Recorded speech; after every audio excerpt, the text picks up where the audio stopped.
Please raise your hand if this is the first Gray Higher Education Demand Trends webinar that you are attending. I'd love to see who our new people are. Ah, wonderful. Welcome. So glad to have you here. So we're going to get started now, and welcome to the Gray Decision Intelligence Demand Trend webinar.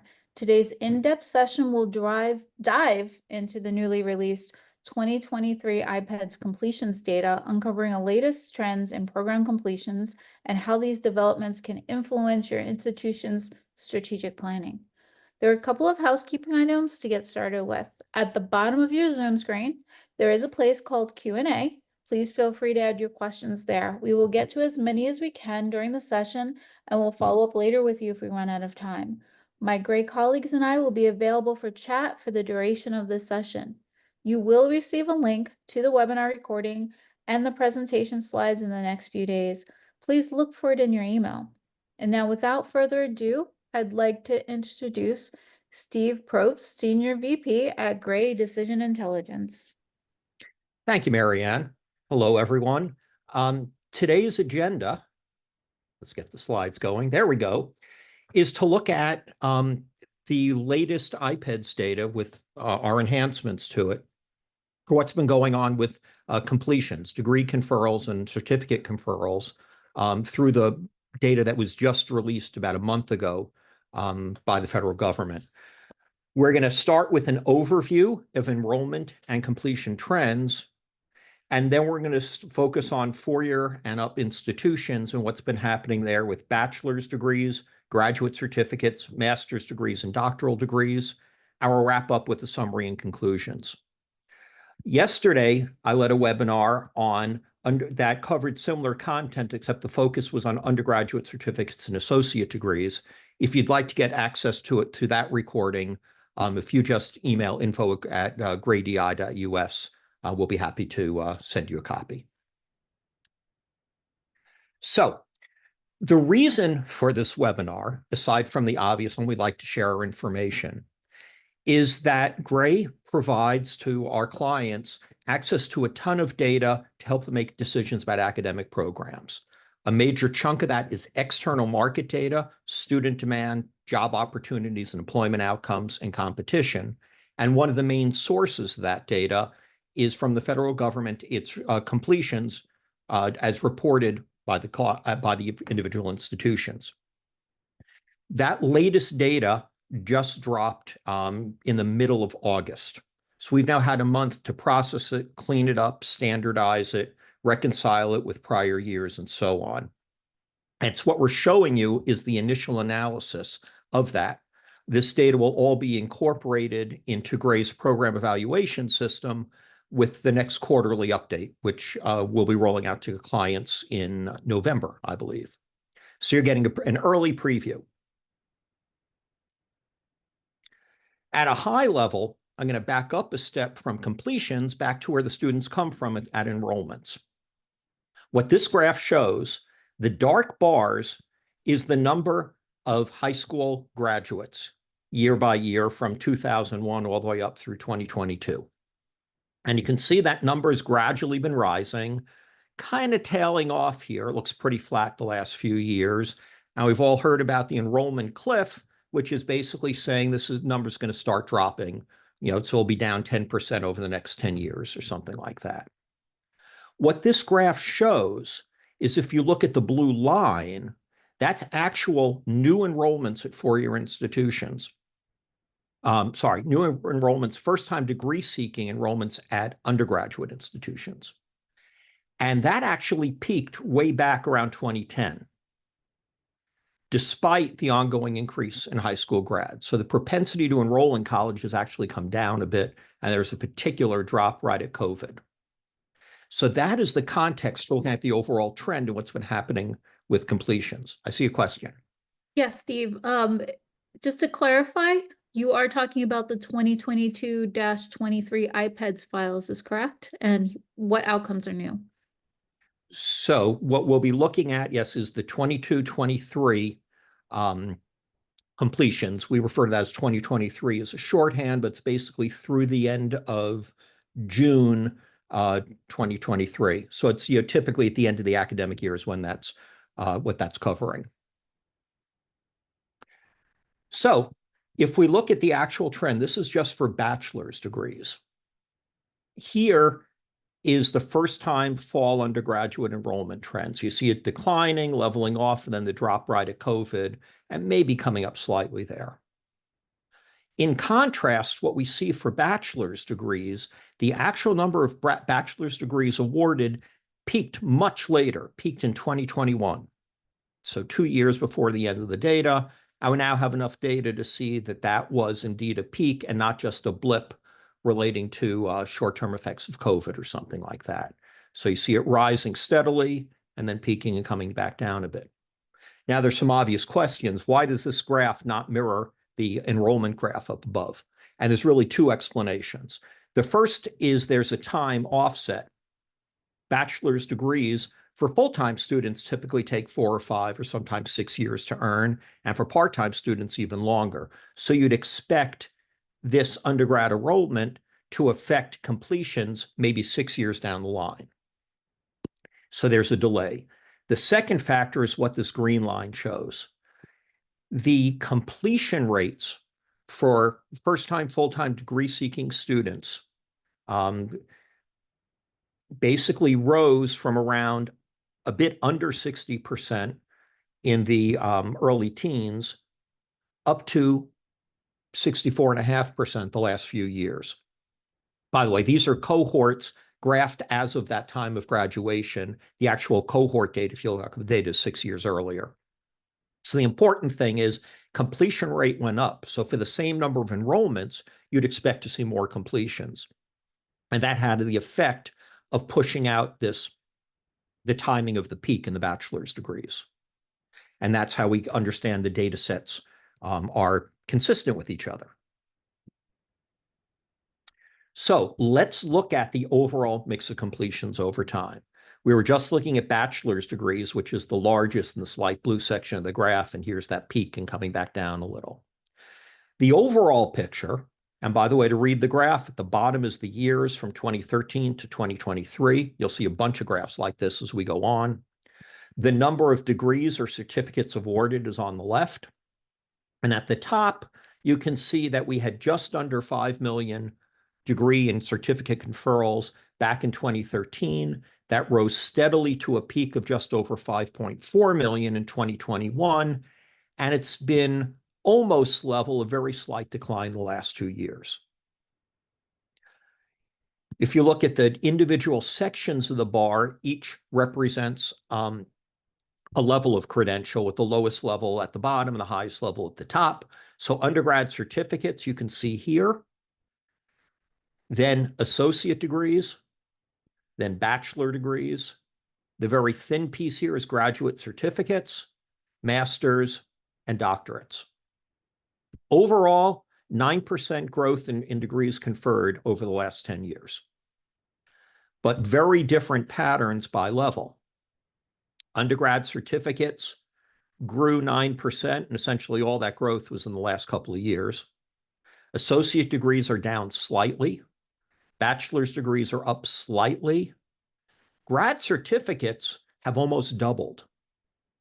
But the number of grad certificates went from a tiny number to something just a little bigger than tiny over that time period. So don't confuse the growth rate as a percentage with a huge amount of growth in terms of absolute number of credentials earned.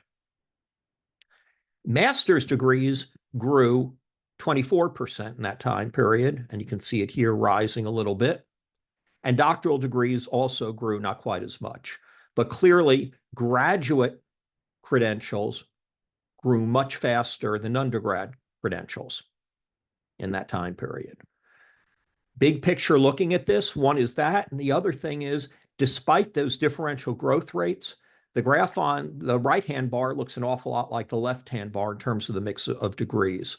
The big level of enrollments is still, and credentials is still with bachelor's degrees, and the grad certificates are still small. If we look at the growth rates, we're going to take it in a couple of different blocks. So first look at the two most recent years, 2021 through 2023. What we can see here, the six levels, undergrad certificates were growing at 3.8% a year the last 2 years, which has been very similar, coincidentally, to the growth rate for grad certificates and for master's degrees. Those are all very healthy growth rates. And doctorates have also been growing, not quite as much. In contrast, associate degrees are down 3.8% per year. That's not a cumulative, that's on average each year. And bachelor's degrees have dropped 2.5% per year for the last 2 years. So very big difference between associate degrees and bachelor's degrees on the one hand, and graduate programs and undergrad certificates on the other. These net out to a very slow decline, 0.2% a year, but depending on your mix of programs, the stories are very different. This is the graph we just looked at. The one on the left is the equivalent graph for the 3 years before that, 2018 to 2021, basically ending at peak COVID. What you see here, first thing, is the graphs look very different from each other. In the prior graph, nothing was shrinking. The growth rates tended to be, for the graduate degrees, 1.5% to 2% a year. The undergraduate programs about 1% a year, and grad certificates up 8% a year, which adds up to a lot. That's, over 3 years, that's about 25%. So it looks very different from this graph, big change in the trends. One of the reasons for looking at different periods when you're looking at these trends is as you're trying to decide, what do I think is growing? Where do I think there are opportunities for my institution? One of the things you have to kind of guess about is the growth trend I see stable and likely to continue, or was it a fluke? And what you can see here is that while graduate programs in general have been growing well, the pattern has changed a little, but the pattern has reversed for the associate and bachelor's degrees. I Steve, see a can I question. interrupt you just for one moment? Yep. We've gotten multiple questions about the same issue, so I thought it would be really good to just put it out there. Can you explain what CAGR is? Sure. CAGR is compound. Sorry about that. I should have defined it. Compound annual growth rate. So it's basically the average each year. What is the percentage change? So when we say that bachelor's degrees had a negative CAGR of 2.5%, it means from 21 to 22, they shrank by an average of 2.5%, and same thing from 22 to 23. It may not have been the exact same number each year, but on an average, it was 2.5% per year. Another question? I think we are good for the moment. Thank you. Okay. So big story here is there is a change in the pattern before and after COVID is one way to look at this. And yes, we picked the breakpoint between these two for the year where the pattern seemed to have changed most clearly. If you go back even further to the previous 5 years, this graph, 2013 to 2018, has annual growth rates that look a lot like in the next 3 years. In effect, you don't really see COVID going from 2013 to 2018 versus 2018 to 2021. In both cases, grad certificates were the things that was growing fastest. There was moderate growth in graduate degrees and bachelor's degrees, basically degrees regardless of level were doing similarly. And at the undergrad certificate level, it was shrinking very slightly versus growing a little bit after, and associate degrees were growing very slowly. And the average overall growth rate was about 1% a year. So there was something that changed in the last 2 years in terms of the trend lines. Now we're going to look at it specifically by award levels. We'll start with the bachelor's degrees. The way that you read the graph, again, we have the years across the bottom. We have the number of degrees awarded on the vertical. In this case, the section of each bar corresponds to a disciplinary area. These disciplinary areas, by the way, are grade defined. Um, Business sounds self-explanatory, as does health. Engineering and quantitative, this is where we put the programs that are relatively new in things like data science and data analytics, for example, are in engineering and quantitative areas. While we tend to use, the acronym STEM as being a clear definer, turns out science programs look quite different in terms of outcomes than engineering and math and other quantitative areas. And there's some things that straddle the difference. Business analytics has been fast growing. We have put that into quantitative. You could have flipped a coin and put it in business instead because it's really both. So what we see here, first, top line, you can see the growth through 2021 and then a decline. And this is that 2.5% per year decline that we just saw. In terms of size, business, these are in size order. So business at the bottom is the biggest discipline for bachelor's degrees. Marianne, you have a question? We actually have two questions that have come in. So the first question is, are you using completers in each of these award levels or completions, which are often duplicated for undergrad certs? We are using completions. So it's not a count of people, it's a count of credentials. Thank you. Um, And oh, I'm sorry, did you have more? Keep going. Our second question is, have you distinguished between doctor's degree professional practice and doctor's degree research/scholarship? It's a really good question on the doctorates. Um, Technically, there are different award level codes assigned to those. When we've looked at those in the past, though, the reporting has not seemed to be reliable. There are some majors at a doctorate level that are very clearly going to be one or the other. There are some like psychology where it can be a PhD or a PsyD, and you have to rely on that. For this purpose, we are just grouping those and calling them all doctorates. Um, so you're not going to be able to see cleanly, except looking at the disciplines and interpreting where the growth and shrinkage is. So back to bachelor's degrees. So business basically has been flat. So it's the biggest, but it's not growing. Health, on the other hand, is now the second largest area. And this includes a whole bunch of programs like nursing as well as healthcare administration, or two of the whoppers on the bachelor's level. That has grown 38%. So up more than a third over this 10-year period. So it used to be a lot smaller than business. If you look at the left-hand side of the chart, now it's almost the same size. Then engineering and quantitative programs also up a lot. Then science programs. The next group groups together psychology, which is one of the largest undergrad bachelor's degree majors, but also some of the family studies, child development programs. For those of you who are IPEDS nerds, some of the things in the 19 series as well. Then the social sciences, computer related, and it got too crowded to put labels on all the things that are smaller. Some of these smaller ones did have significant growth rates percentage-wise, but the absolute numbers remain pretty small.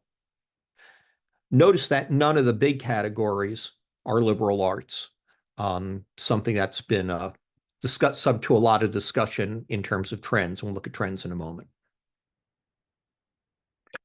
This is the trends over 10 years from 2013 to 2023 in terms of the absolute number of bachelor's degrees awarded, how it changed. So at the top here, health-related bachelor's degrees, there were about 70,000 more health-related bachelor's degrees awarded in 2023 than in 2013. So that showed the most unit growth. Computer-related, which is computer science, IT, some artificial intelligence, cybersecurity is another biggie, had almost as much growth. And then the engineering and quantitative programs, which includes data science. At the other extreme, liberal arts programs saw a decline of more than 50,000 completions a year. To draw an important distinction, these liberal arts programs are specific programs in the liberal arts. This is English majors and history majors and language majors, for example. Above that, general here is general studies. Sometimes those are reported as liberal arts, general, or as humanities, but they're not specific in a field. And it serves an interesting function. At many schools, this program is the degree completion program for people who transfer in with enough credits so they earn enough credits to graduate, but they don't have the credits concentrated enough to have to qualify for one of the regular majors. So they end up getting a degree with an interesting mix of credits, and that's what we put in general studies. Individual schools, they're coded differently. This is actually a collection of several zip codes. But the And big story here is it's actually declined despite everything we hear about institutions focusing on these students. Marianne? Steve, communications is in what bucket, since it's one of the most popular programs? What bucket is it put in? Communication is right here in the middle, and it's got slight shrinkage over that time period, almost flat. Other ones, just of note here, other includes a lot of things. There are agriculture programs, which include things like vet tech, which is now at the bachelor's level in some cases. Some of the legal studies kinds of bachelor's degree programs are there as well. So this is a miscellaneous category.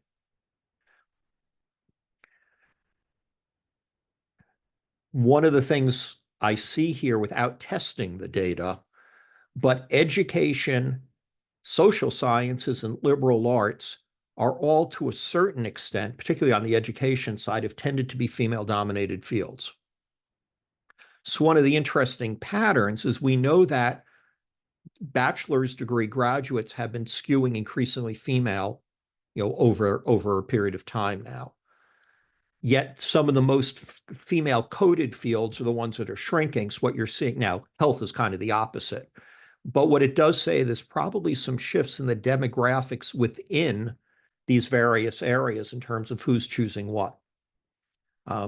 So, demographics is not destiny in that sense. Now, changing the time period, the most recent 5 years, and looking at the highest growth programs, and this is at the detailed level, the 6-digit SIP. So computer science has shown more growth than anything else, up by 22,000 graduates a year nationally. And by the way, that's a 44% increase. Psychology, huge major, had the second most growth, 14,000 graduates a year. Percentage-wise, that's much smaller because it's starting off such a large base. The note here about including 42.2799, one of the things that we have to do with this data is pay attention to how people are coding their actual programs. So a few years ago, you saw major changes in coding for economics being recoded as quantitative economics because that was STEM qualified, or architecture being recoded as building and architectural technology or sciences, forget the exact name for it. But it was the same program getting a new SIP code, so it would be STEM qualified and therefore more attractive to international students. All of a sudden, this SIP code, which is experimental psychology, other, started blowing up in the statistics as a whole bunch of completions. If you look at the schools that reported the most of these, the program on their website was called psychology. So our understanding is it's probably that same phenomenon, so we roll those together. On a much smaller scale, you see business analytics growing. It's doubled in size, but off a small base. Business analytics is interesting. There are probably some of you are saying, wait, 2018, there was no SIP code for business analytics. And that's true. But the interesting thing is there were SIP codes for business statistics and management science and a few things closely related like that. And that's what we matched together to get a full trend line. Cybersecurity has been very hot percentage-wise and an increase about 6,000 grads a year. Public health grew a lot. We all know that got a lot of attention recently. And then so on down the line.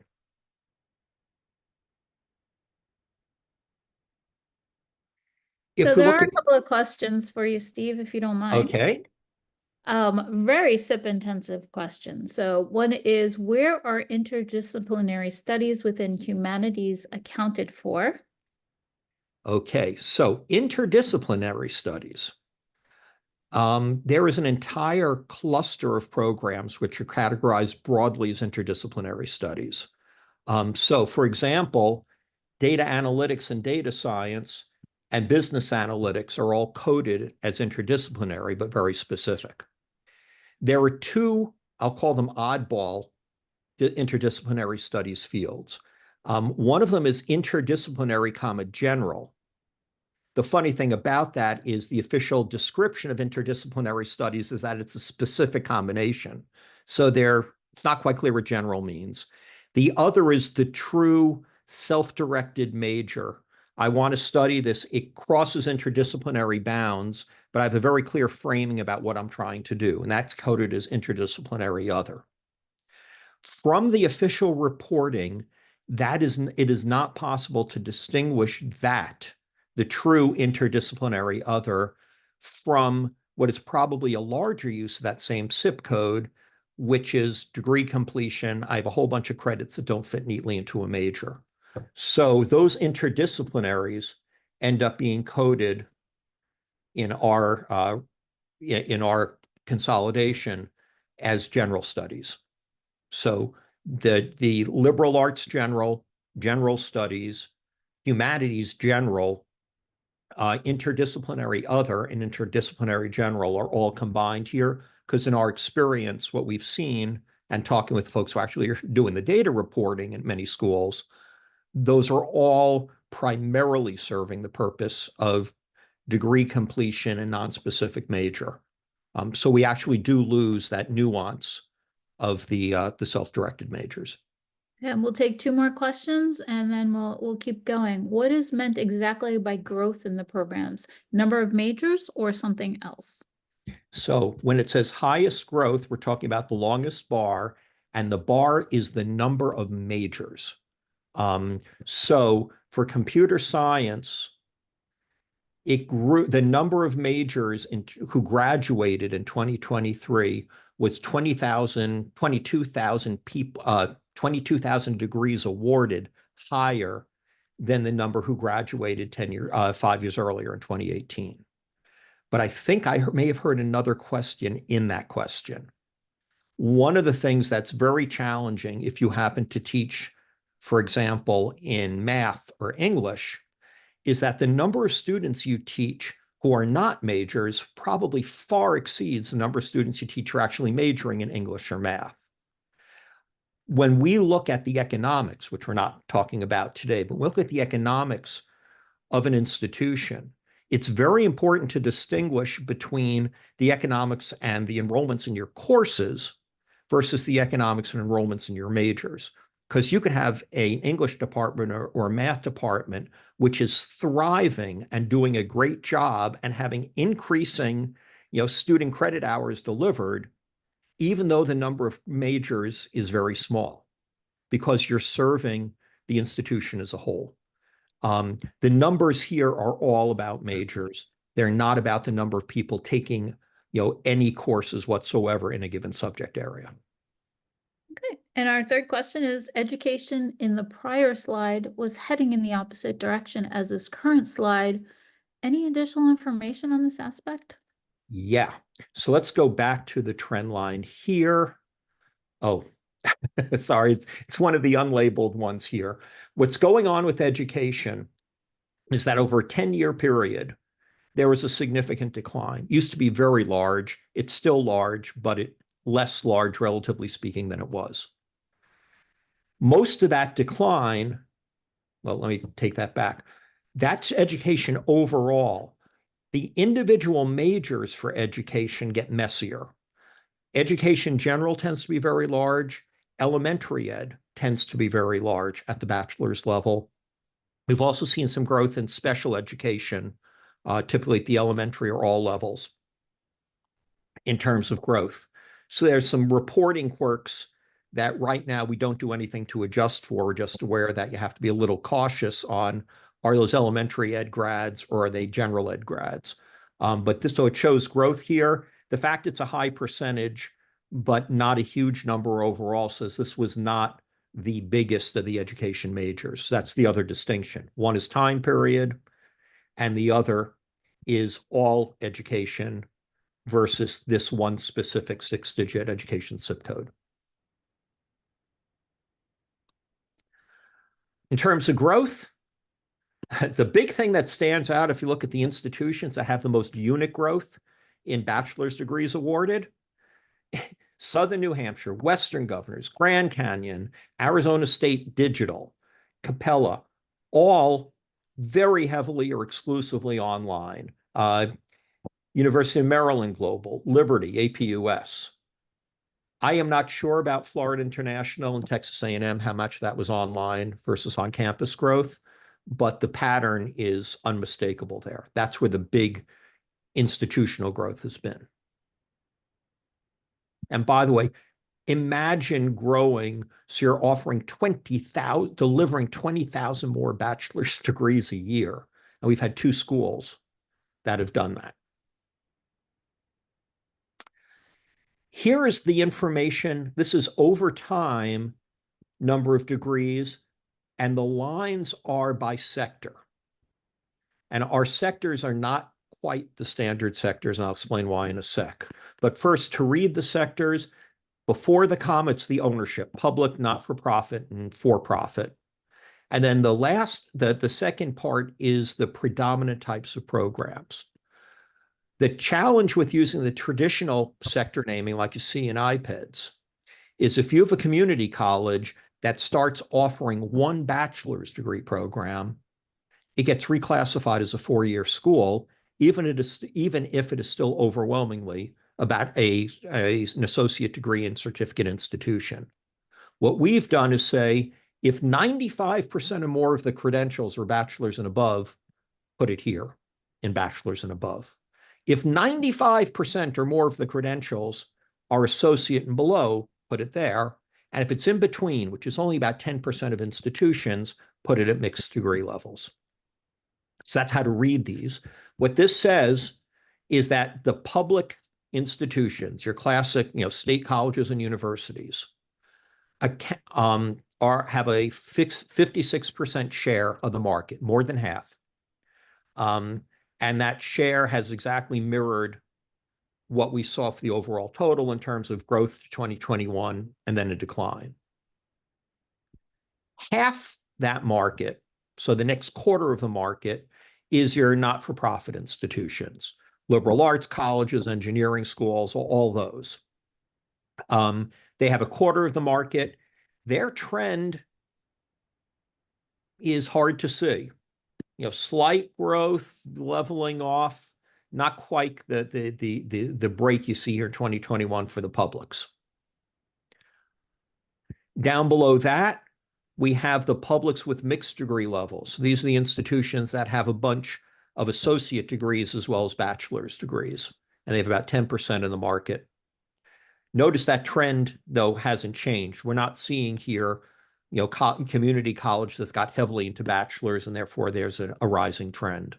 And below that, we've got the not-for-profit with mixed degree levels and for-profit reported anyway. And this last tail here is institutions that no longer exist that were active in 2013. So the big story is half the market, or a little more than that, is publics, and a quarter of it is privates, not-for-profit, and the rest is various.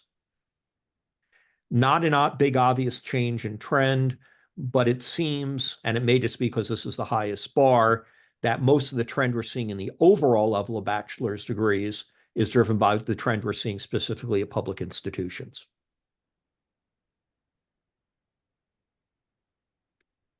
So that takes us through bachelor's degrees. Let's look at grad certificates.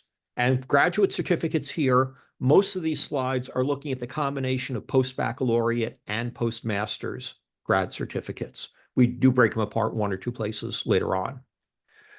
So first thing to notice is, wow, they've grown a lot from about 50,000 in 2013 to close to 100,000 certificates awarded in 2023. So unlike what we were just looking for bachelors, the trend here is unmistakable. That was the 78% growth rate we saw on the second slide. Within that, certificates in education are the biggest chunk. They've grown slower than the average, but still grown 27%. Health-related has more than doubled. Business has roughly doubled. Other, which includes some things like pre-law certificates, has more than doubled. Engineering and quantitative has almost tripled. And psychology, family-related, think of, marriage and family therapy would be in there too, has doubled in that time. So a lot of growth in all sorts of different areas. More concentrated than we saw for bachelors, but less concentrated than we've seen by the way, for associate degrees, for example. So you see health, education, business, this combined category, engineering and quantitative and family psychology are all relatively big. And except for education, all have had triple-digit growth over that time period.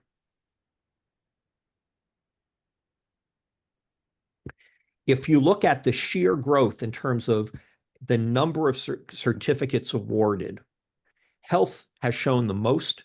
There's 9,000 more health grad certificates a year being awarded now than there were 10 years ago. Business is close, education, other, engineering, quant, and so on down the line. The big thing that stands out in this graph is there's no bars to the left. Nothing has actually declined.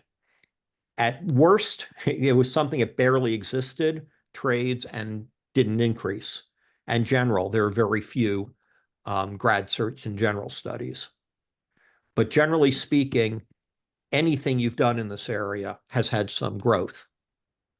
But the caution there is if we remember the graph on all the completions, this is still a relatively small piece of the market. Other things important to remember about grad certificates, there's a lot of folklore, a lot of storytelling in the press, or at least there was a couple of years ago, about growth in this being about stackable credentials and the idea that this would be an entry ramp to master's degrees. Anecdotally, what we've heard from the schools we work with is the opposite is true. These are, in many cases, exit ramps or abbreviated versions of master's programs, rather so they're not net adds in the same way. The other thing that's important to think about with these is if the cost of attracting a student is similar for a grad certificate versus a degree program, and you get 1 year of revenue from a grad certificate earner and 2 years from a master's, your return on that enrollment management investment is much higher with the degree program. Over a 5-year term, so looking at the more recent 5 years, changing the timetable, where there's been growth in specific programs, business analytics. Think of all those 4+1s. Well, those are typically masters, but kind of the retool. I need a credential that sounds marketable. Business analytics has been big there. Another one that's interesting and huge percentage growth is psychiatric and mental health nursing. The only caution I have is when you're looking at graduate programs in nursing, some schools code everything to nursing general and some code to specialization. And so that we know there's been an increase there. What the original base was, can't quite be sure how much of that, whether it was all picked up in the specific 6-digit SIP or some of it, or the actual numbers were even larger because people were getting a certificate in nursing, concentration in mental health nursing, but may not have been reported that way. Applied behavior analysis, lots of growth. Organization leadership. This has been a very popular online program, particularly at the master's level. Think about if you're working and you need a credential to move ahead, or you think you need more skills, That's often what people go for. It doesn't sound as businessy as a degree in business, and it typically doesn't have the quantitative requirements that a more general business program would, as opposed to leadership. Teacher education specific other, that's a specialization. Anything that ends in .99 and it says other, you only know what it isn't, you don't know what it is. But some sort of specialized education certificates. Data analytics and data science, huge percentage growth because the base was tiny, substantial number of completions. Special ed, criminal justice, business, and then entrepreneurship. In terms of institutions, this has got separate cut for post-baccalaureate versus postmasters. Post-baccalaureate, so for students who already have a bachelor's degree, the top schools, this is about as strange a mix of schools as you could find. Number one is Liberty University. Number two is Harvard. Think about how many other lists you could make where those would be the top two.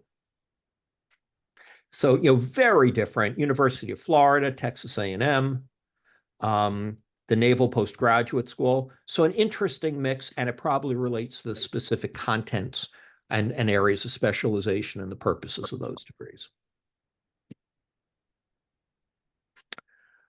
If we look at postmasters, it's a bit more traditional.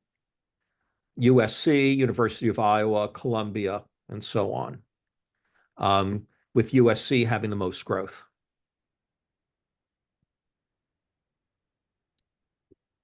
So that takes us through grad certificates. On to master's degrees. Steady upward trend, actually accelerating in the most recent year, but nowhere near as steep a trend as we saw for the grad certificates. But absolute increase is very substantial, from call it 770,000 to 900. So about, increase of about 200,000 a year. Business, biggest areas, business, though that's shrinking, health, which is up a lot, education, which is down a little, engineering and quantitative, including those data science kinds of programs, more than doubled. Miscellaneous other, computer related, huge increase. Big chunk of that is in the most recent year. Think computer science, but also think cybersecurity. So general upward trend, differential growth rates, including this big jump here in computer science. But generally speaking, some field, two of the three biggest fields, education and business, actually have declined over that period, whereas health grew dramatically. If we look at it for that 10-year growth, what has had the most absolute growth? Engineering and quantitative. So that's data science, but it also feels like mechanical engineering. Health related, health master's degrees include MSN in particular, as well as a bunch of others. Masters in public health would be in there. Computer related, that's IT and computer science. Probably includes some machine learning and artificial intelligence kinds of programs, might be coded there. Cybersecurity. Those are the ones with a ton of absolute growth. Also growing, but on a much smaller scale, is the other, psychology, sciences, and so on. And the big declines have been education and business. In terms of specific programs, and the most recent 5 years, number one is computer science. Social work has grown a lot. This has really been, has taken off a lot online. It's a much more convenient program to take online. A lot of the OPMs were pushing it very hard. Not clear what's going to happen there, because to the extent there's any concerns about gainful employment regulations or limiting loans for grad school, as has been talked about, this is one of those more vulnerable programs. Data science. By the way, it says data analytics or data science. what we've seen is you cannot tell from the code that a school uses whether the program really is data analytics or data science. They can code it either way, and the content seems to be interchangeable. So we combine those when we look at the data. IT, registered nursing, and by the way, that's general registered nursing. There are separate SIPs for about 20 different specializations. So this is just one piece of that. Healthcare administration, physician assistant has been a very hot program. Mental health counseling, cybersecurity, and applied behavior analysis again. Big growth percentage-wise, but the actual absolute growth is not that big a number. If we look at who's been growing here, the top four, Western Governors, Southern New Hampshire, Grand Canyon, and ASU Digital, are all, if not fully online, close to that. The next cluster is more spread out. A lot of these are using OPMs, but some of this is also on campus. Georgia Tech has that huge online computer science program. USC partnered with 2U. That's gotten a lot of publicity over the last few years. So an interesting mix here. Western Governors' growth has outstripped everybody else by more than a factor of 2.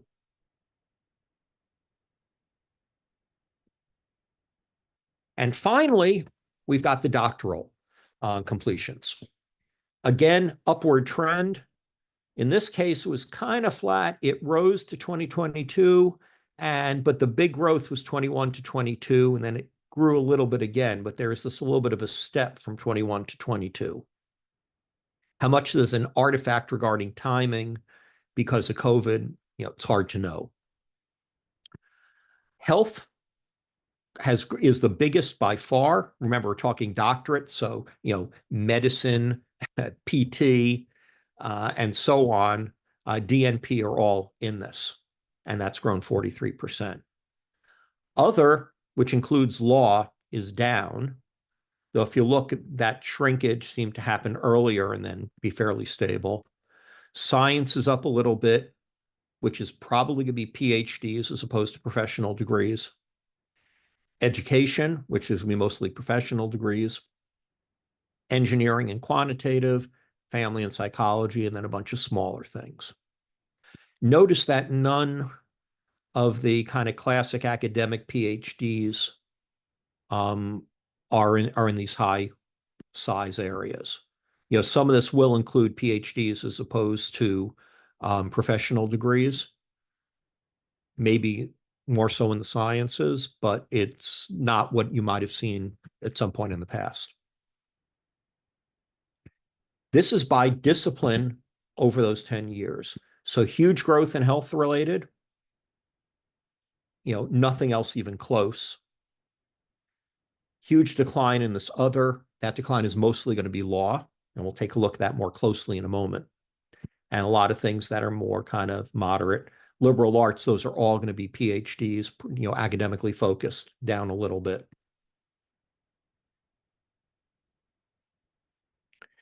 If you look at the last 5 years and at individual programs, nursing practice, occupational therapy, osteopathy, then we have education, physical therapy, medicine, that's your classic medical doctor, nurse anesthetist. So 1, 2, 3, 4, 5, 6 of the 7 highest growth doctorates are in healthcare. So that's the pattern we just saw.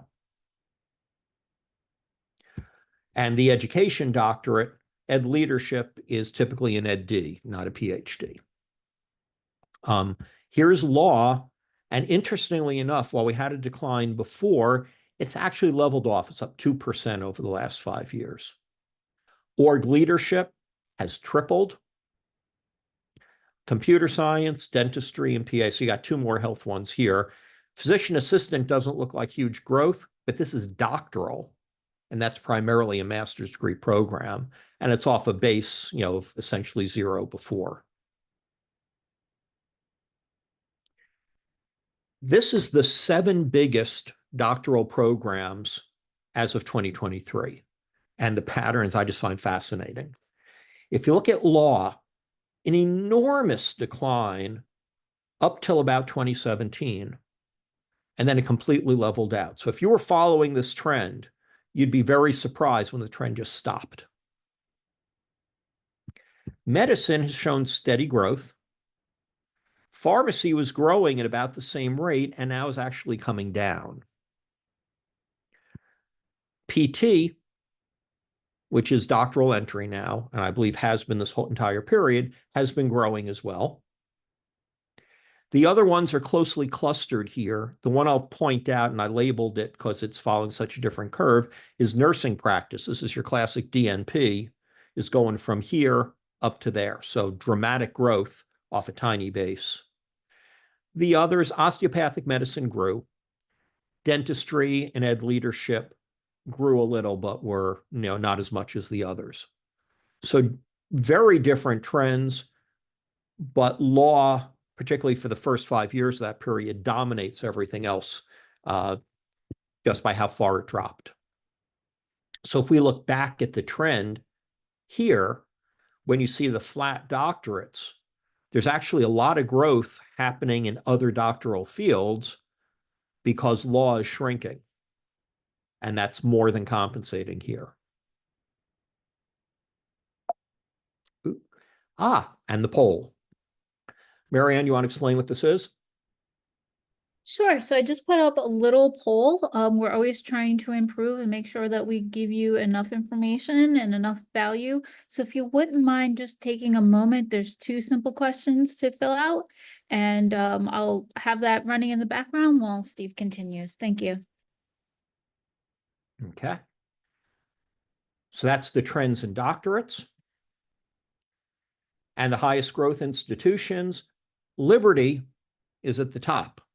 They're issuing almost 2,000 more doctorates now per year than they were 10 years ago. Then University of St. Augustine for the health sciences, and then a bunch of others, different mix of schools. A number of these are primarily online. Walden, North Central, Chamberlain, Grand Canyon, and of course, Liberty. If you look at the grad programs by sector, public and not-for-profit have very similar shares, public a little more, and very similar growth trends. Huge gap to looking down at for-profits or some of the other kinds of institutions, and basically all the growth and all the revenue is here in public and not-for-profit. So, what have we seen? Overall, total completions peaked in 2021, have begun a slow decline. That big decline is driven by associate and bachelor's degrees. Undergrad certificates, grad degrees have been growing 3 to 4% a year in the last couple of years. And that's a big change in the trend from what we saw in the preceding 8 years. For bachelor's degrees specifically, they're pretty much kind of what you've been hearing about. Liberal arts completions have dropped more than anything else. The fields that have shown the most growth are ones that, at least colloquially, are associated with employment opportunities: health, computing, engineering, quantitative analysis. General studies has declined, and what's interesting is there's been a lot of conversations we've read about and heard about increasing degree completion, enabling transfer, and so on. And a lot of those students would end up with general studies degrees, and that trend is down. Business continues to be biggest, but those degrees awarded peaked back in 2019, 5 years ago. All the high growth institutions are online focused. But in terms of sector, there hasn't been any meaningful share change in the last 10 years. For grad certificates, dramatic growth, though it slowed a bit in the last couple of years, but the absolute numbers aren't that big. Everything's growing, but health and business the most. Business analytics and mental health nursing are the 2 with the most grad certificate growth in the last 5 years. Big differences in who's been successful in this market. For both baccalaureate, postmasters are campus focused. And what we hear in terms of this growth is it's not about stackable credentials so much as it is about exit ramps and shorter ways to acquire the credential. For the degrees, master's degrees completions have grown steadily, and 2023 was a bigger positive jump than in the prior years. Business, MBA was the hot master's degree, and it's actually been declining a bit. Health has shown the most growth. It includes it's one of the top 3 fields for master's degrees, and we saw a lot of the growth specifically was there. Education is like business. It's one of the top 3, but not growing. Computer science has shown the most growth, and online institutions have shown the most growth. And for doctorates, health-related areas are the big driver of this. 6 of the top 7 fields for 5-year growth are health-related. Law, while it had declined dramatically, has stopped declining and leveled off and is now actually growing a little. Lots of different kinds of institutions successful in growing doctorates, and it's basically split between publics and not-for-profits. And that covers today's content with about 4 minutes to spare. So Steve, we do have a couple of questions that we didn't quite get to, so we can go over those. I will also invite anyone to raise their hand and we can address your question in the last few minutes. So our first question is, will the handouts include the names of the variables used in this presentation? When you say names of the variables, the data source, the original source for all the completions data is the IPEDS completions file by 6-digit zip code and institution and award level. The actual enhancement of the data to make it consistent, zip codes change over time, actual unit IDs, school identifiers change over time, sectors we've had to develop our own crosswalk for as well. The data is not, we're not going to provide the details of those. It just gets very cumbersome. Thank you. And health is a large umbrella for grad degrees. Do you know which programs are included? In terms of what's included, it's everything you'd think would be health, from nursing to all sorts of clinical areas to all sorts of non-clinical like healthcare administration. And there's also things like health services general. The specific details we have just didn't have time today to share them. I have to say, Steve, I'm very impressed with all of our participants today and all of the great questions they've been asking. By the way, all this data will be available in the next update in our program evaluation system. The actual data we use today, for those of you who are already subscribers, will be updating. There's an app that comes with it that has just completions data that we can get live faster than we can get the full system updated, because there are things, other nuances and adjustments we have to make, and that will be going live relatively soon. So you'll be able to see this yourself if you're a subscriber. Great. And Steve, let me draw your attention to the Q&A if you can see that. We have a very interesting comment. Let me take a look.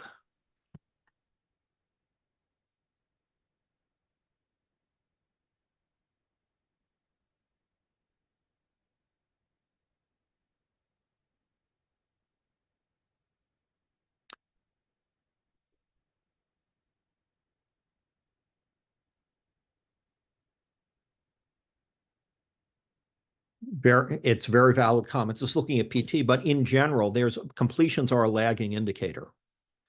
One of the things that's kind of interesting, if you look at graduate programs, students generally know what degree they're aiming for when they first consider school and apply and enroll. Whereas for bachelor's degrees, an interesting mix. So it's very important, to the extent you can find those leading indicators, but they are much more important in some level for the grad. So it looks like we're out of time. I do want to encourage anyone who still has questions for Steve or for anyone here at Gray to email us at info@graydi.us. So GRAYDI.us, and we'll be sure to get right back to you.